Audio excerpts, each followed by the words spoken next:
ಕಳೆದ 2 ವರ್ಷದಿಂದ ಕಳೆಗುಂದಿದ ರಥೋತ್ಸವಗಳಿಗೆ ಹೊಸ ಸಂವತ್ಸರದ ಪ್ರಥಮ ರಥೋತ್ಸವ ಸೀಮೆಯ ಅಧಿದೇವರಾದ ಬಾರ್ಕೂರು ಕೋಟೆಕೇರಿ ಶ್ರೀ ಪಂಚಲಿಂಗೇಶ್ವರ ದೇವಸ್ಥಾನದಲ್ಲಿ ಏಪ್ರಿಲ್ 2ರಿಂದ ನಾನಾ ಧಾರ್ಮಿಕ ಕಾರ್ಯಕ್ರಮಗಳೊಂದಿಗೆ ನಗರೋತ್ಸವ, ವಸಂತ ಪೂಜೆ, ಕಲ್ಲು ಚಪ್ಪರದಲ್ಲಿ ಕಟ್ಟೆಪೂಜೆಯೊಂದಿಗೆ ಶುಕ್ರವಾರ ಬ್ರಹ್ಮರಥೋತ್ಸವ ಜರುಗಿತು.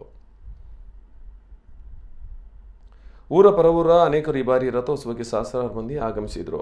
ಬಾರ್ಕೂರಿನ ಅಮರ ಗಾಯಕ ಗಾಳಿಂಗರಾವ್ ನೆನಪಿನ ಬಾಬು ಬೆಳದಿಂಗಳು ಜನಪದ ವೈಭವ ಕಾರ್ಯಕ್ರಮ, ಡಾಕ್ಟರ್ ಗಣೇಶ್ ಗಂಗೂಳಿ ಮತ್ತು ಬಳಗದವರಿಂದ ವಿಶೇಷ ಕಾರ್ಯಕ್ರಮ ರಥಬೀದಿಯಲ್ಲಿ ನಡೆಯಿತು.